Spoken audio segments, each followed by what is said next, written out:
เมื่อก่อนดื้อโชคดีขันว่าบ่อย่างเมื่อทาดึก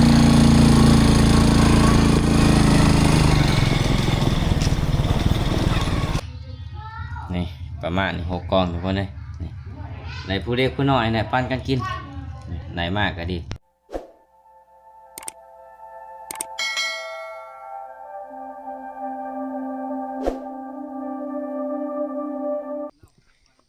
กราบทักทายสบายดีทุกคนสบายดีตอนเช้าเนาะมื้อนี้หลังจากกินข้าวกินน้ำแล้วเฮาก็สิกลับบ้านเนาะที่แรกว่าเฮาสิอยู่นะทุกคนเนาะบัดนี้เฮาสิกลับเปลี่ยนใจกลับมื้อนี้ผ่านเป่าขี้หอยเมียแห้งผ่านเป่ากลับมื้อนี้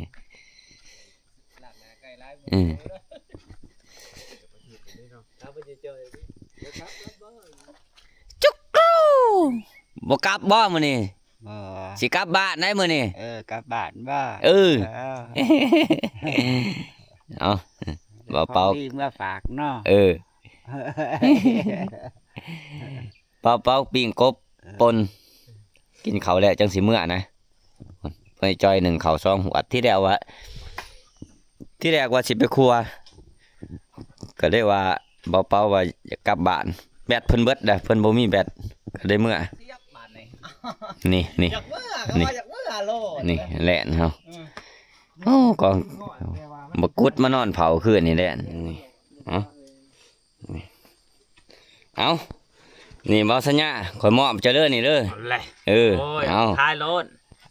มอบให้เจ้าย่านเจ้าหาบ่ได้มันบ่ได้แล้วมันยากแล้วบ่ได้มันยากมอบให้เจ้าขอบใจอะไรได้แล้วพัดทองมอบให้โอ้ยผู้ที่ก้อยแซ่บซำนี่ผู้ที่ก้อยแซ่บ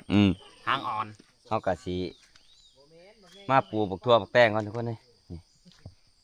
ปลูกไว้เที่ยงหน้าหน่อยเฮานี่แหละทั่วนี่ปลูกแค่ปลาเลยมันขึ้นแต่มันเกิดแล้วมันขึ้นไปตามปลาเลยนะ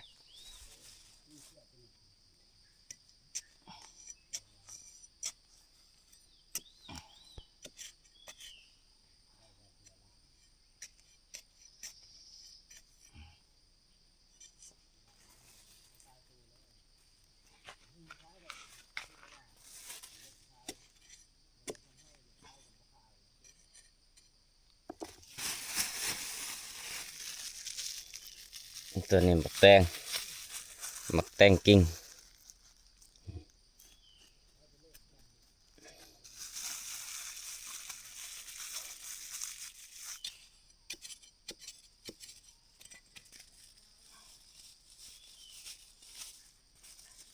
นี่แหละเวลายามเข้ามาเดือน9เดือน10พอได้กินถามว่ามันเป็นนะ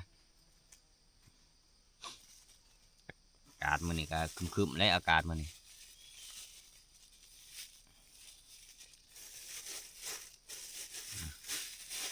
เอาสีคุ้มพอคนกบก่อนทุกคนเขากินน้ำแล้วกับคือในผ่านวางนะตามกบ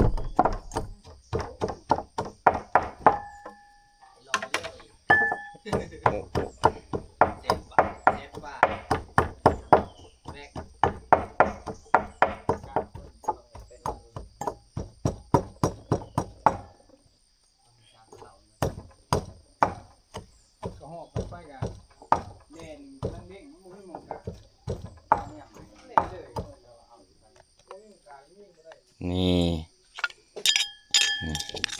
ปนกบใส่หัวหอมกบ2ตัวซอยมันขึ้นแต่โบก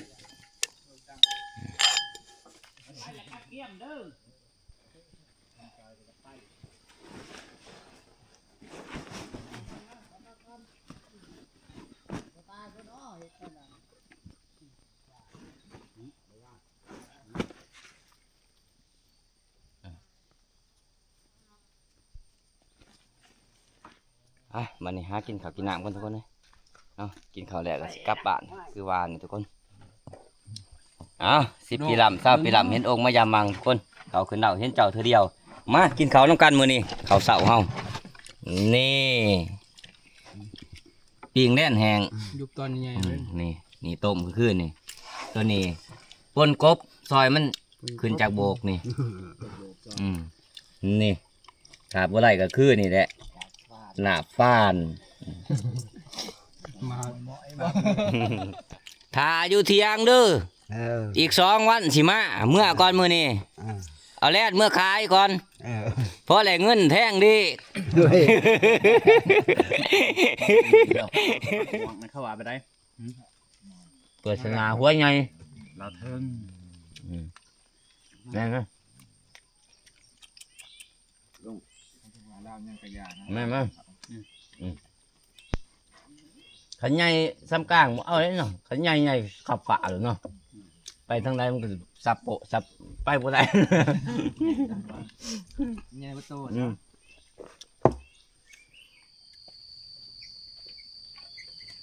ลง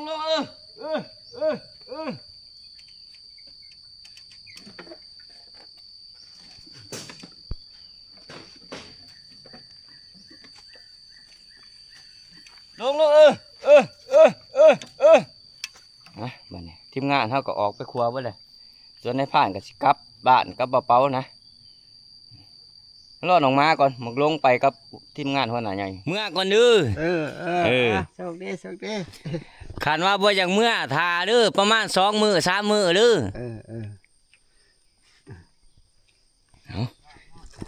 เออ มาแล้วสิพาไปอยู่พุ่นนอนอยู่พุ่นเอาเพิ่นอยู่ทับเพิ่นให้จอยในเพิ่นอยู่ทับถือว่าสมบูรณ์นะเพิ่นให้จอยนี่ กันว่าเขา3 วันเขาเมื่อบางเทื่อขออยู่น้ำเจ้า เออ ซื้อยามาให้หาซ่องแล้วเขาสิเอาลงไปขอเอาเงินให้ เออ เขาสิอยู่น้ เออ ำมื้ออื่นเขาสิมื้อ มืออื่นบ้า เออ อื่นเขาสิอยู่ในทาได้ซะ คันว่าอันนี้จะก็เมื่อน้ำเขาก่อนก็ไรแล้วก็ขึ้นมาใหม่น้ำคอย เออ บ่อยากให้เพิ่นอยู่ถาทุกคนเพราะว่ามื้ออื่นทีมงานเฮาสิลงนะทีมงานเฮาสิลงแล้วก็บ่อยากให้เพิ่นอยู่ถาผู้เดียวเนาะก็คือว่า บักจิกมันมาบ่ดิ หูเพิ่นบ่ได้ยินน่ะถือว่าเนาะสัญญาณบ่ดีเนาะก็เลยบ่อยากให้ไปอยู่เพิ่นเดียวผู้เดียวนะ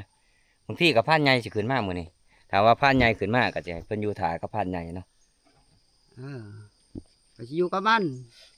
จะอยู่กับบ่กิดบ่ โอ้ พอดีทาจะมา พอดี ถ้าว่าเราบ่มาลงเมื่อนังเข้าเริ่มมื้ออื่นเด้อเอา มาเพราะว่ามันบอกว่ามันมา มีแต่จะไปจะสั่งมันคันว่ามันมามันอยู่กับคอยมันเขาเมื่อ โอเคจังซื้อยาคันว่ามันบ่อยู่แล้วก็บ่ต้องซื้อย าแนวไร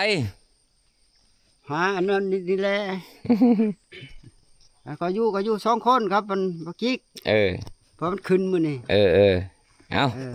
ไปก่อนเด้อบัดนี้เด้อโชคดี ไปบัดนี้ทุกคน ไปเด้อแค่80 90พอ อย่าแลนไว้80 90ปุ่นว่า พอมันนำทางหันถามมันกันว่า มันสิอยู่ก็พอคันว่ามันบ่ได้ซื้อก็ให้มันเจ้าซื้อให้ โอเคได้ เฮ็ดมันแล้วก็แล้วเจ้าอันจ้าต้องซื้ออันพ่อมันละถามมันสิอยู่บ่ว่าซั่นเพราะมื้ออื่นเขาเมื่ออยู่กับมันทา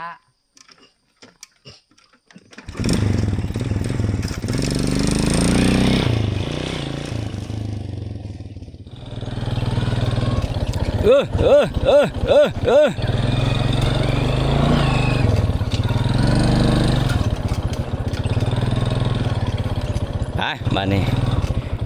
จุดหมายปลายทางเขาคือโพ้นสูงนะกลับอีกประมาณ2 วัน 3 วันก็สิขึ้นมาคือเก่าทุกคนเพราะว่าช่วงนี้ช่วงครัวแล่นเนาะแล่นกำลังลงหลายว่าซะ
งหอดเครื่องทางทุกคน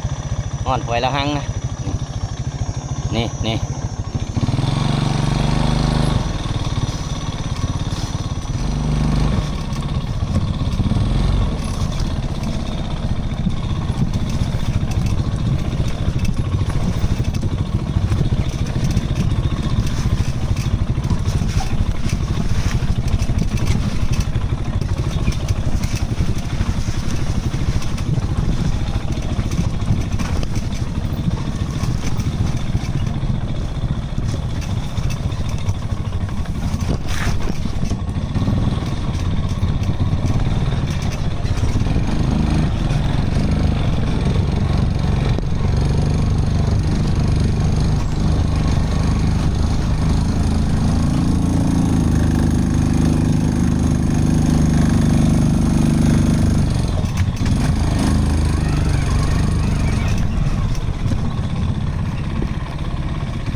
โอ้ยเป็นพิษฮะอยากไปเด้อมันกำลังขึ้นดังผู้ทุกคนสีหอดดังผู้เลยแหละนั่งนี่กำลังสิขึ้นนะบอนพักยังยากว่าซะ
แต่บืนอย่างเดียวบนนี้ทุกคน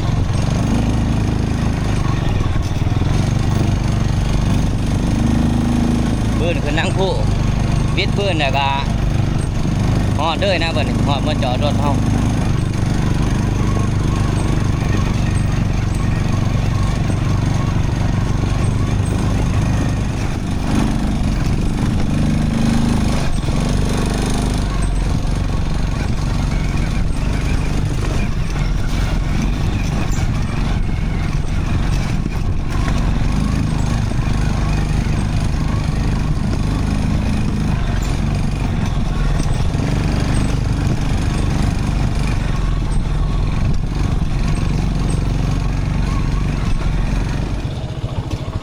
ตัวน้องม้าเฮาแหงไว้กลัวรถ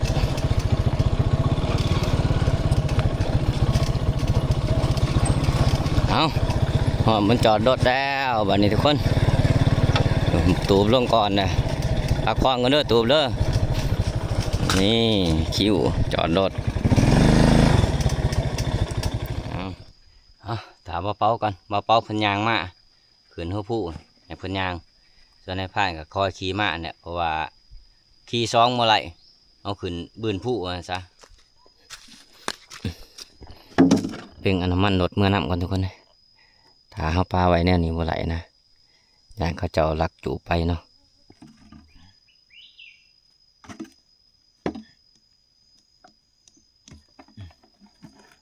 เพียงเมื่อมากก็ถือขึ้นมากคือเก่าทุกคนตอนเข้าไปเต็มกวดนี่ดิตอนเข้าไปตอนกลับจากสิยังเหลือหลายปานใดเนาะ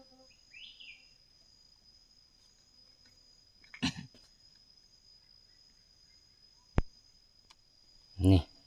เหลือประมาณนี้ทุกคนนี่เกือบลิตรหนึ่งเนาะเหลือเขาก็สิลอกไว้อีกบัดนี้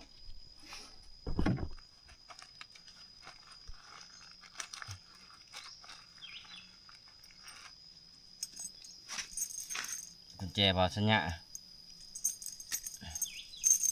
มาเพิ่งก็ล็อกใส่กันเหมียน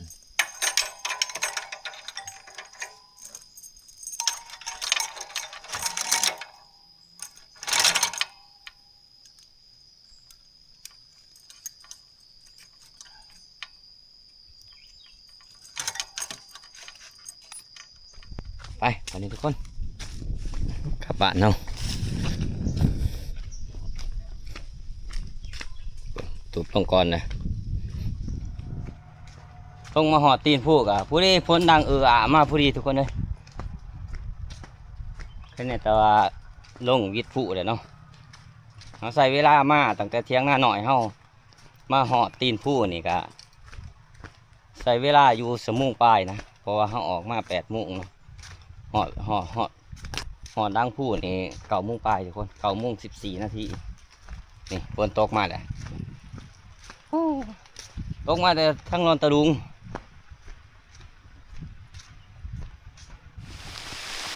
ตกแล้วบ้านนี้ไปยาง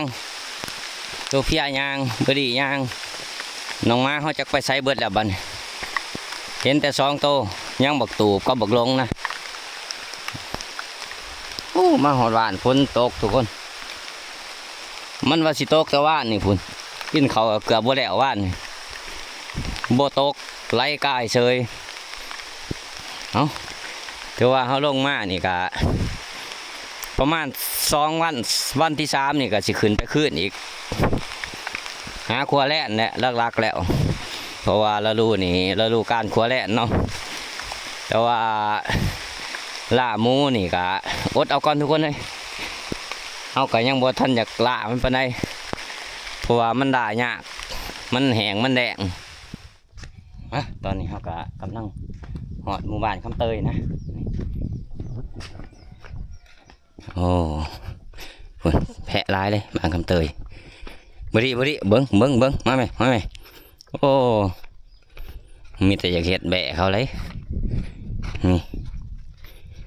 เจ้าว่ามาเนี่ยมัดใส่รถกันบ่มัดใส่รถบ่ได้กลางเว้นมานี่จะเงียบนะบ้านเขาเจ้าเพราะว่าเขาปลาเขาลงเบิดมานอยู่ลงมาถึงบันไดอ่ะโอ้หลายจังอันเลยโอ้มือพ่อกันได้ฮะมือพ่อกัน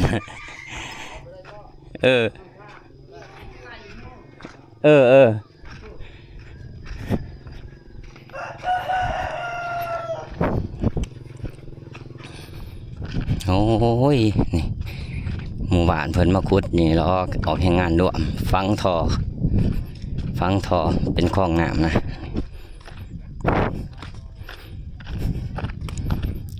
โอ้ออกแห่งงานด้วยมั้งพอนึกว่าไปเขาป่าเขาลงห้วยใส่ละคือบ่ขึ้นไป อ แม่ก็ไปกรุงเทพในใจบ่ดีบ่กว้างก็บ่ไปนี่แหละ โอ้ยเออ มีไผเบิ่งงัวเฮ็ดจังได๋ โอ้ย บ่มีไผเบิ่งงัว อุ๊ บ่ ย ไก่นี่ โอ้คือบ่ขึ้นผู้งัวหั่น โอ้ยมันบ่ทันฮอดมือลูกเอาพุ่นแหละวานก้าวพุ่นแหละ เออเออเออเออเออ เฮ็ดจังได๋ เฮ้ มันบ่ทันได้ฮอดมือมันละขึ้นผู้เดียวบ่ได้ดอกคันว่า เสี่ยว วาน สิ ก้า เสี่ยวรถจมหาอยู่ บ่ยาให้ชุกให้มา เออ พุ่นแหละบัดพบกันมานาวพุ่นแหละ เออเออบุดของน้ำจังไรเด้อ มันวะโอ้ยพาชาวบ้านเฮ็ดอันนี้ก่อนเฮ้ย โอ้ ก็สิบ่ได้ไปเท่าไรหั่น เออเออเออ ไปจะได้มันวะ เออเออมันอยู่ มันบักเออวะ บ่แม่งกากนี่แหละ จักโตเลย ได้11 โอ้สมควรเด้อสมควรเด้อสมควรเด้อ เออ สุดดิ เอาไปก่อนวันนี้ สุดดิ โอ้ อืม แนวนี้เนาะจังบ่ได้เข้าป่าเข้าลง มันฆ่านี่ไปก็ต้องเวลากันจะเถื่ออยู่ เอาโอกาสหน้าโอกาสหน้าเออ ไปเท่าไรเท่าใจพลังวะ เออ โอ้ นี่เปิดออกให้งานด้วยทุกคน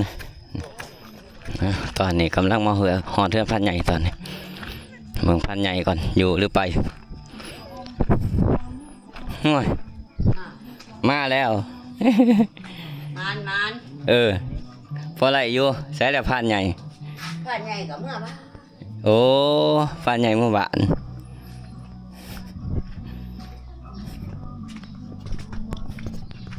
น้องม้าเฮานี่ผูกไว้อีทั้งรถ2ตัวนะส่วนหมกตูบก็อีโซเฟียสิให้มันยางเอานี่มอตูบขึ้นนะพวก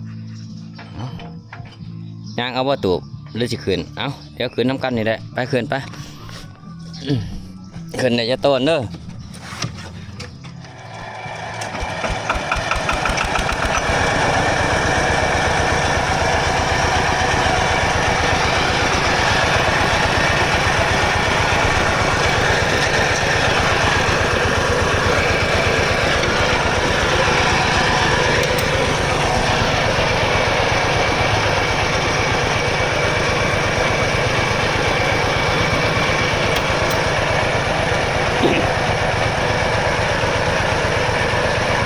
ต้นเนี่ยมอตูบอ๋อบุกี้ทำเนาะ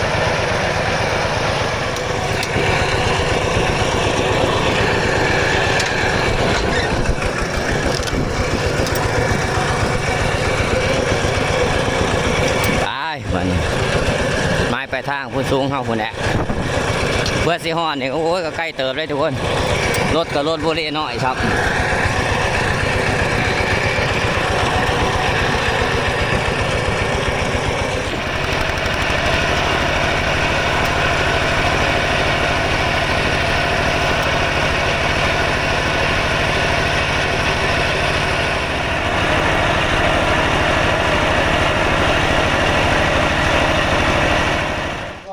ตอนนี้ก็มาเหาะเพื่อนนะทุกคนเลยนี่โอ้เบิ้งสิเบิ้งสาวกรุงเทพมานี่ สมมาแล้วโอ้ย กินหอดอีพ้นบ่ พี่หอยพ้นกว่าติ มาแล้วร้านสาวไปกรุงเทพ เป็นเดือนเดียว อ่ะนี่ก็คือแร่นะเฮาไหลมา8 โตเนาะแล้วเฮากะขาย2 โตแล่นแต่ก็เหลือนั่นก็แบ่งกันทุกคนเนาะนี่ในผ้านี่คือกินตัวหนึงนี่ก็บ่ได้กินผู้เดียวเลยทุกคนนี่แบ่งอ้ายแบ่งน้องนี่พอดี6 กล่องนะสิเฮ็ด6 กล่องนี่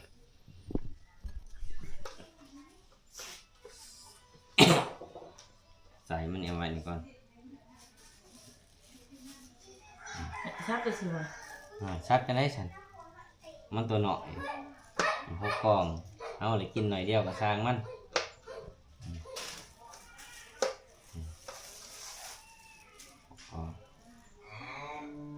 แบ่งเท่ากันหนก เฮ้ย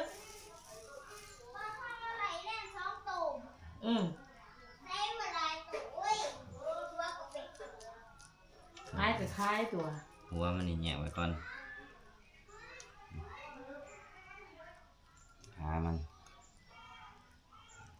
กูละหน่อยก็ได้แกงใส่กล่องนี้เนาะกล่องนี้ตัวนี้ใส่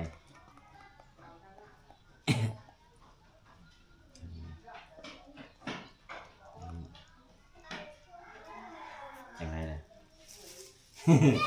เป็นสีแดง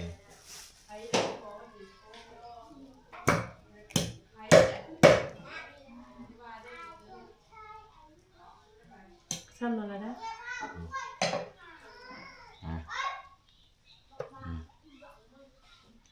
เป็นสีแดงเป็นสีแดง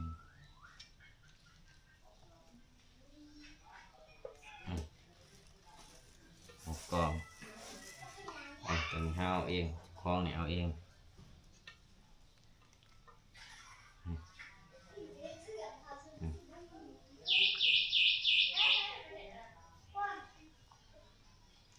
เอาใส่ ใส่ย่างเอาไว้แล้วแล้วก็เอาไปกระเจ้าเกลี่ยออกแล้วนี่ นี่ประมาณนี้6 กล่องทุกคนเลยนี่ไหนผู้เล็กผู้น้อยเนี่ยปั้นกันกินนี่ไหนมากก็ดีเอาใช้เฮาสิเอาตัวใด เลยดิ เอาโลดตัวนี้ก็ เอาใส่กระถวยนี่แหละ เออ